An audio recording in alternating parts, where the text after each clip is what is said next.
दोस्तों, हम बचपन से ही फ्लैट अर्थ और स्पेरिकल अर्थ से जुड़े हुए आर्ग्यूमेंट को सुनते हुए आ रहे हैं। भारत में ये इतनी ज्यादा फेमस नहीं है, लेकिन बाहर के देशों में काफी सारे ऐसे लोग हैं जो इस बात पर विश्वास करते हैं कि पृथ्वी गोल नहीं बल्कि चपटी है। अब ये सुनने में भले ही बेवकूफी वाली बात लगे, लेकिन इस बात पर विश्वास करने वाले लोग सच में इस दुनिया में एग्जिस्ट करते हैं। आज के इस वीडियो में हम आपको ये नहीं बताने वाले हैं कि पृथ्वी गोल है या चपटी, क्योंकि इसका जवाब आप ऑलरेडी जानते होंगे। आज के इस वीडियो में हम आपको ये बताने वाले हैं कि क्या होता अगर सच में हमारी पृथ्वी गोल नहीं बल्कि चपटी होती। ये वीडियो बहुत ही ज्यादा इंटरेस्टिंग होने वाला है, तो आप एंड तक आप जरूर देखना।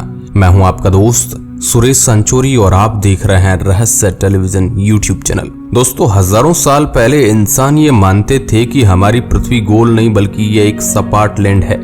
यही कारण है कि पहले के लोग ज्यादा दूर तक ट्रैवलिंग नहीं किया करते थे, क्योंकि उन्हें लगता था कि ज्यादा आगे जाने पर वह पृथ्वी से नीचे गिर जाएंगे और अंतरिक्ष में चले जाएंगे। हजारों साल पहले हमारे पास कोई भी टेक्नोलॉजी या फिर साइंटिफिक इंस्ट्रूमेंट नहीं हुआ करता था। इस वजह से ऐसी किसी भी बात पर विश्वास करना जायज था। लेकिन जैसे जैसे इंसानों में विज्ञान की बढ़ोतरी होने लगी, वैसे वैसे पृथ्वी के सपाट होने के आइडिया को गलत ठहराया जाने लगा। इसकी शुरुआत निकोलाई कोपरनिकस नाम के एक व्यक्ति ने की थी और इन्हीं ने सबसे पहले ये बताया था कि हमारी पृथ्वी चपटी नहीं बल्कि गोल है। पहले के लोग ये भी विश्वास करते थे कि हमारी पृथ्वी इस ब्रह्मांड का केंद्र है और सूर्य इसका चक्कर लगाता है। कोपरनिकस ने इस बात को भी गलत ठहराया और ये बताया कि सूर्य अपनी ही जगह पर रहता है और पृथ्वी उसका चक्कर लगाती है। हमारी पृथ्वी और ब्रह्मांड में मौजूद बाकी सभी ग्रह गोल इसलिए होते हैं क्योंकि उनके पास अपना गुरुत्वाकर्षण बल होता है। गुरुत्वाकर्षण हर चीज को केंद्र में खींचने की कोशिश करता है, जिसकी वजह से हमेशा ही एक गोलाकार का निर्माण होता है।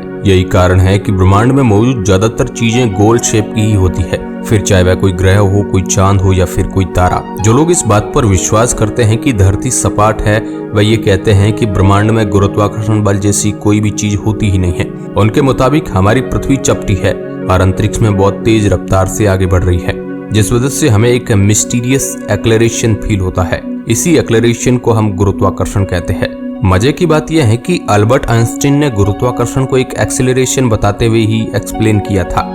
इसका मतलब ये हुआ कि फ्लैट अर्थर्स अनजाने में खुद ही इस बात को प्रूफ कर देते हैं कि पृथ्वी सपाट नहीं बल्कि गोल है। खैर, अगर हमारी पृथ्वी सपाट होती भी तब भी यहाँ पर गुरुत्वाकर्षण मौजूद होता, लेकिन ये गुरुत्वाकर्षण बहुत ही अजीब तरह से वर्क करता। जैसा कि मैंने आपको पहले ही बताया कि एक फ्लैट अर्थ में आप जैसे जैसे केंद्र में आगे बढ़ेंगे, वैसे वैसे आप अंतरिक्ष के नजदीक जाते जाएंगे। लेकिन असल सपाट अर्थ में ऐसा कर पाना बहुत ही कठिन होगा। ऐसा इसलिए है क्योंकि पृथ्वी का गुरुत्वाकर्षण अभी भी उसके केंद्र से ही लग रहा होगा, जिसका मतलब यह है कि जैसे जैसे आप केंद्र से दूर जाते जाएंगे, वैसे वैसे आपके ऊपर लगने वाला गुरुत्वाकर्षण बल और ज्यादा स्ट्रॉन्ग होता जाएगा। जैसे कि आप पृथ्वी के किनारे पर पहुंचेंगे, ये बल इतना ज्यादा हो चुका होगा कि आप एक झटके में सीधे इसके केंद्र पर वापस आ जाएंगे। ये प्रोसेस बहुत ही ज्यादा दर्दनाक होगा और इससे आपकी मृत्यु होने के भी बहुत हाई चांस होंगे। ऐसे में पृथ्वी को पार करके उसके दूसरी साइड पर जाना इम्पॉसिबल हो जाएगा।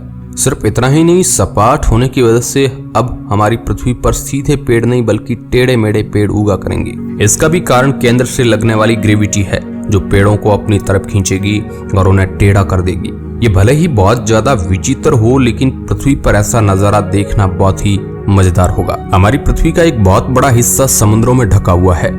आपने ज्यादातर पृथ्वी की इस तस्वीर को देखा होगा, जिसमें समंदर के साथ साथ आपको अलग अलग महाद्वीप भी दिखाई देंगे। लेकिन अगर हम किसी तस्वीर को प्रोटेक्ट करके इसके पीछे की साइड आपको दिखाए, तो पृथ्वी कुछ इस तरीके की दिखाई देगी। जैसा कि आप देख ही सकते हैं कि ये पूरा का पूरा हिस्सा समंदर से बना हुआ है और यही कारण है कि पृथ्वी को ब्लू प्लेनेट कहा जाता है। सपाट होने की वजह से अब ये समंदर अलग अलग जगह पर नहीं दिख रहे होंगे, बल्कि ये केंद्र में आकर एक बहुत ही विशाल समंदर का निर्माण कर लेंगे। इस विशाल समंदर में सभी तरह के जीव जंतु रहेंगे और खुद ब खुद एक इकोसिस्टम का निर्माण कर लेंगे। आपको जानकर हैरानी होगी कि पृथ्वी के सपाट होने की वजह से अपने आप ही उसके आसपास एक बाउंड्री आ जाएगी। ये बाउंड्री अंटार्कटिका महाद्वीप की बर्फ से बनी होगी और इसकी ऊंचाई करीब 45 मीटर तक होगी। जैसा कि आपको मैंने पहले ही बताया कि पृथ्वी के एंड तक जाना ही बहुत कठिन बात होगी और उसके बाद इस बाउंड्री को पार करना इस प्रोसेस को और भी ज्यादा कठिन बना देगा। इसके अलावा इस बाउंड्री के आसपास ऑक्सीजन की मात्रा भी बहुत कम होगी, क्योंकि सबसे ज्यादा ऑक्सीजन पृथ्वी के केंद्र में ही इकट्ठा रहेगी। इसका कारण भी कुछ और नहीं बल्कि गुरुत्वाकर्षण बल ही है। पृथ्वी के फ्लैट हो जाने की वजह से हमें बहुत सारी दिक्कतों का सामना करना पड़ेगा। इसमें से पहली दिक्कत है केंद्र का ना होना। पृथ्वी के गोल होने की वजह से इसके केंद्र में एक कोर मौजूद है जिसका तापमान हमेशा ही बहुत ज्यादा रहता है। ज्यादा तापमान होने की वजह से इसमें मौजूद पार्टिकल के इलेक्ट्रॉन अपने ऑर्बिट से हट जाते हैं और इलेक्ट्रिक करंट को प्रोड्यूस करने लगते हैं। इसी इलेक्ट्रिक करंट की वजह से मैग्नेटिक फील्ड प्रोड्यूस होती है जो पूरी पृथ्वी को कवर कर लेती है। किसी भी ग्रह के लिए उसकी मैग्नेटिक फील्ड बहुत ही ज्यादा इंपॉर्टेंट होती है क्योंकि इसी की वजह से वह अपने आप को तारे से निकलने वाली हार्मफुल रेडिएशन से बचा पाता है। हमारा सूर्य भी बहुत भारी मात्रा में सोलर रेडिएशन को बाहर फेंकता है जिससे बचने के लिए हमारी पृथ्वी की मैग्नेटिक फील्ड काम आती है। लेकिन पृथ्वी के फ्लैट हो जाने की वजह से अब ऐसा नहीं हो पाएगा जिससे हमें लगातार खतरनाक पार्टिकल्स की बारिश को झेलना पड़ेगा। इसकी वजह से हमारी पृथ्वी पर मौजूद जीव जंतुओं की आबादी कम होने लगेगी और पेड़ पौधे भी खत्म होने लगेंगे। सिर्फ इतना ही नहीं, अगर हम इंसानों ने अपने आप को किसी भी तरह के रेडिएशन सूट के जरिए नहीं बचाया तो हमारा भी अंत होना निश्चित हो जाएगा। एक सपाट पृथ्वी में डे नाइट सर्कल जैसी कोई भी चीज नहीं होगी। ऐसे में इंसानों को हमेशा ही सूर्य की रोशनी का सामना करना पड़ेगा और ऐसा ही रहने की आदत डालनी होगी। इसकी वजह से हमारा एनर्जी प्रोडक्शन जरूर बढ़ सकता है क्योंकि अब 12 घंटों की जगह 24 घंटे तक सूर्य हमारी पृथ्वी के ऊपर रहेगा जिससे हम बहुत भारी मात्रा में सोलर एनर्जी को स्टोर एंड यूज करने के काबिल हो जाएंगे। अगर हमारा सूर्य हमारी पृथ्वी से टकरा लगाना शुरू कर देता है तो चीजें बहुत ही ज्यादा खराब हो जाएगी। सूर्य की अत्याधुनिक गर्मी की वजह से हमारी पृथ्वी की जमीन बंजर होने लगेगी और एक समय ऐसा आएगा जब यहाँ पर पेड़ पौधे उगना ही बंद हो जाएंगे। वायुमंडल न होने की वजह से यहाँ पर मौजूद जितने भी पानी होगा वह अंतरिक्ष में चला जाएगा और पृथ्वी बिल्कुल मंगल की तरह बंजर बन जाएगी। ऐसे में हम इंसानों का भी यहीं पर रहना इम्पॉसिबल हो जाएगा जिसकी वजह से इस सोलर सिस्टम में मौजूद एकमात्र इंटेलिजेंट सिविलाइजेशन का भी अंत हो जाएगा। लेकिन अगर हम किसी भी तरीके से अपने आप को बचा लेते हैं तो पृथ्वी की सपाट होने की वजह से हमें बहुत सारी इंटरेस्टिंग चीजें देखने को मिलेगी। आज चंद्र ग्रहण देखने पर हमें कुछ ऐसा नजर दिखाई देता है लेकिन पृथ्वी के फ्लैट हो जाने की वजह से अब हमें कुछ ऐसे नजारे देखने को मिलेंगे।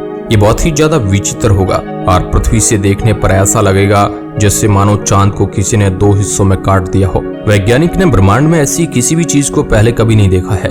फ्लैट अर्थ से अगर कोई उल्कापिंड टकराएगा तो चीजें और भी ज्यादा इंटरेस्टिंग हो जाएगी। ऐसा इसलिए क्योंकि अगर उल्कापिंड पृथ्वी के केंद्र के अलावा किसी भी और एरिया में गिरता है तो पृथ्वी को टॉर्क्यू मिल जाएगा।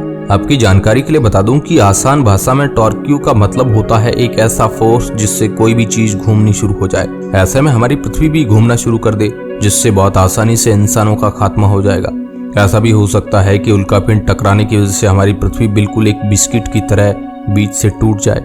ये चीजें सुनने में भले ही बहुत ज्यादा रोमांचक लगे लेकिन असल में ये बहुत ज्यादा खतरनाक और डरावनी है। फिलहाल तो वैज्ञानिकों ने ब्रह्मांड में ऐसा कोई भी ग्रह नहीं ढूंढा है जो सपाट हो, लेकिन ऐसा जरूर माना जाता है कि हमारे ब्रह्मांड में डोनट शेप के ग्रह मौजूद हो सकते हैं। ऐसा सच में पॉसिबल है या नहीं ये तो हम किसी ऐसे ग्रह की डिस्कवरी के बाद ही हमें पता लग पाएगा। वैसे अगर आपको एक सपाट पृथ्वी पर रहने का मौका दिया जाए तो क्या आप वहां पर रहना पसंद करेंगे? नीचे कमेंट के माध्यम से जरूर बताएं। धन्यवाद।